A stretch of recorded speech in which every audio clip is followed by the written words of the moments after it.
नमस्कार दोस्तों, आज हम लोग बात करने वाले हैं पुरुष बांझपन के बारे में या फिर मेल इनफर्टिलिटी के बारे में। इस बारे में हमने पहले भी बात कर चुके हैं कि महिलाओं के बांझपन का इलाज तो हर जगह संभव है, हर जगह गायनेकोलॉजिस्ट या रिप्रोडक्टिव सेंटर पर हम लोग को मिल जाता है, लेकिन पुरुष अक्सर इसमें पीछे छूट जाता है। अक्सर परिवार में अगर बच्चा नहीं हो रहा है शादी के 3-4 साल बाद तक, तो हम लोग यही मानते हैं कि कहीं ना कहीं महिलाओं में दोष है और बार बार महिला का जात होता है, लेकिन पुरुष पीछे छूट जाता है। लेकिन पुरुष को भी अपना जानकारी रखना चाहिए कि कहीं ये बांझपन जो है, अगर परिवार को या दंपति को बच्चा नहीं हो रहा है तो कहीं ये तो नहीं कि पुरुष की वजह कमी की वजह से हो रहा है। तो मुझे जो मुख्यतः लगता है कि कई बार दंपति में पुरुष की अज्ञानता की वजह से भी इनफर्टिलिटी हो जाता है, क्योंकि पुरुष या तो एक साथ नहीं रहते हैं या तो बहुत दूर रहते हैं या फिर इतने कम समय के लिए मिलते हैं जिससे बच्चा रुकने की संभावना बहुत कम रहती है। तो सबसे पहले तो मैं ये कहूँगा कि पुरुषों को हर चीज़ का ज्ञान होना चाहिए, नॉलेज होनी चाहिए फीमेल पार्टनर के बारे में, उसके साइकिल्स के बारे में कि कब कंसीव करना है, कब नहीं करना है, सारे रिप्रोडक्टिव फंक्शंस के बारे में उसको जानकारी होना चाहिए। कई बार इग्नोरेंस के अज्ञानता की वजह से भी दंपति जो है इनफर्टाइल रहता है। तो ये हम लोग पहले जान लेना है कि कहीं पुरुष को हर चीज़ की जानकारी है कि नहीं।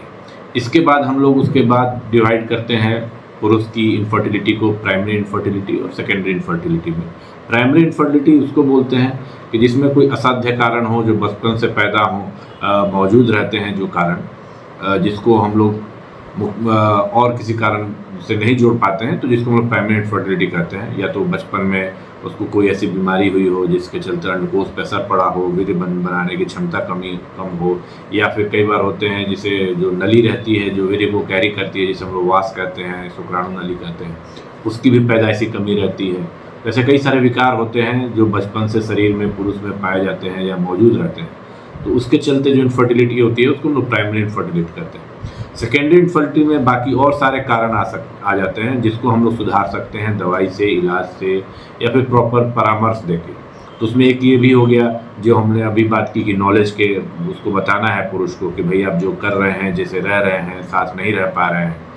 तो वो एक अज्ञानता एक कारण हो गई। दूसरी, कई बार कई कारणों से सीमेन काउंट कम हो जाता है, स्पर्म काउंट कम हो जाता है, उसके चलते भी अगर रिप्रोडक्शन नहीं हो रहा है, उसका भी इलाज हम लोग का संभवतः पॉसिबल है, उसका भी हम लोग जाँच करके वह आगे इलाज करते हैं।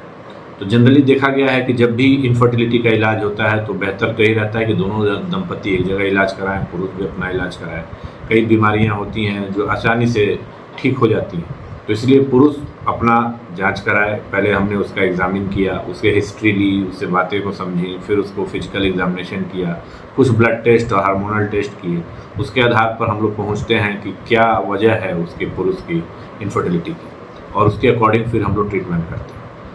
इन सारी बातों को मिलाकर ये पता चलता है कि एक दंपति भले ही उसे शुरू में लगे कि हम लोगों को कंसीव नहीं कर रहे हैं या फिर बच्चा नहीं ठहर रहा है, लेकिन 90% केसेस में देखा गया है कि थोड़े बहुत इलाज के साथ और परामर्श के साथ दंपति को एक बच्चा आसानी से हो सकता है। इसीलिए पुरुष अपनी इनफर्टिलिटी को लेकर निराश ना हो, कहीं भी reproductive centre, assisted reproductive centre पर जाएँ और अपना परामर्श लें, इलाज कराएँ, और संभव है कि आप तुरंत ही एक बच्चे का अपने फैमिली में स्वागत करेंगे। धन्यवाद।